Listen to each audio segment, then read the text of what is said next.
When people think of Nintendo, they usually think of Mario, the red guy with the mustache who is an Italian, or that cringe song that Bowser sings about Princess Peach because he has a crush on her. But I'm pretty sure Mario's gonna be a perfectly fine game with no knockoff. Someone call Nintendo right now. Our first game is called Lep's World. And just like Mario, we always start off with a nice little story. So kids, take out your notebooks and take some notes. So Lep the Leprechaun, our main character, is sleeping on his pile of Robux, gold.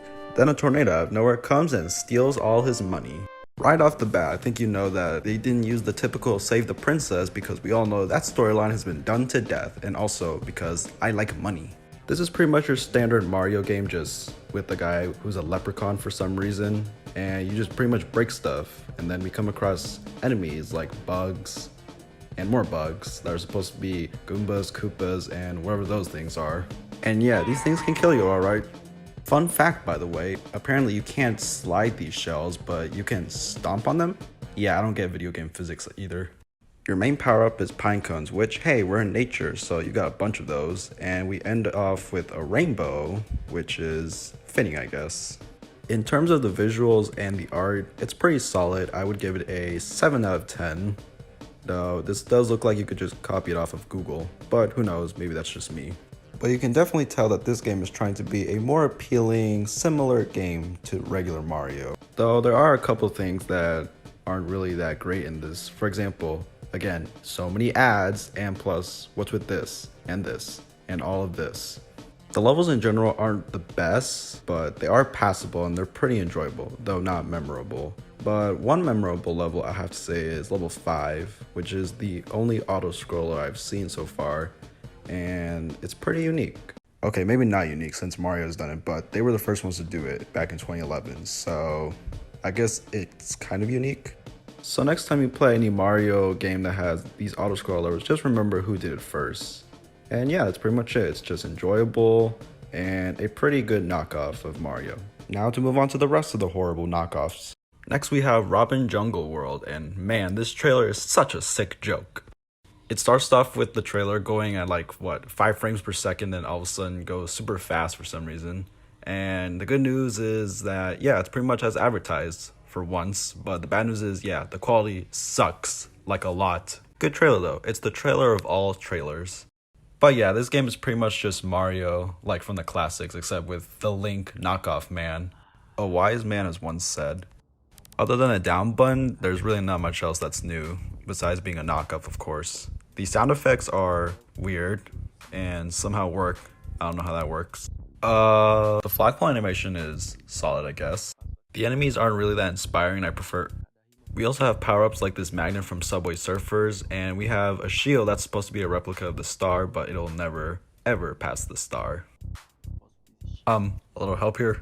One positive thing I do have to say about this game is the underwater levels, which actually were surprisingly calm to play through. But then you get generic crabs and octopuses, which actually are worse than their live-action remakes in The Little Mermaid. Oh, and don't even get me started on these little spinny things that are supposed to be fire bars. And then we have the ultimate boss of all time.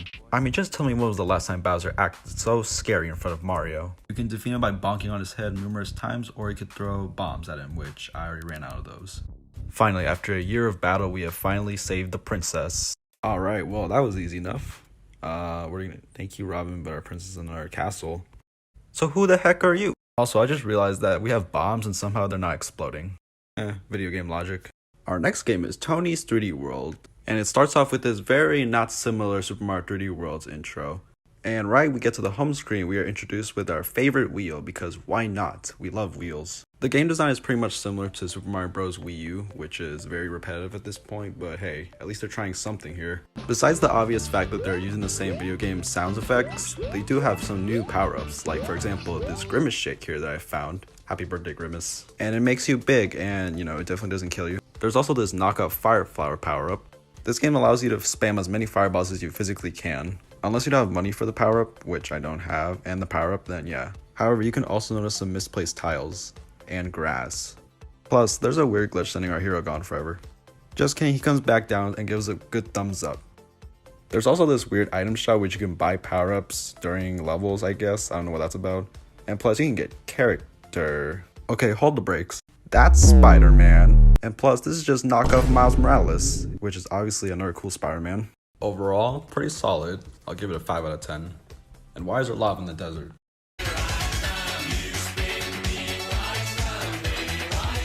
Lastly, we have Super Jack's World. Huh, Jack, more like Joe.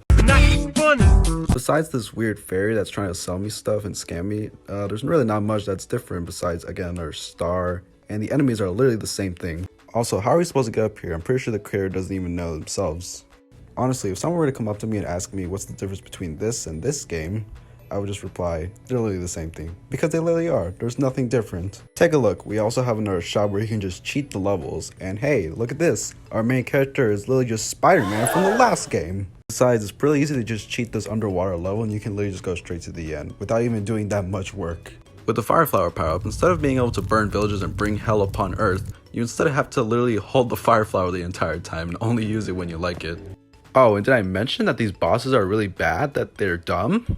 Besides the lava that's in the desert, despite that making 0 sense, I'm gonna have to give this a 3 out of 10. Not recommend. Oh, and this level is obviously copied from the other one.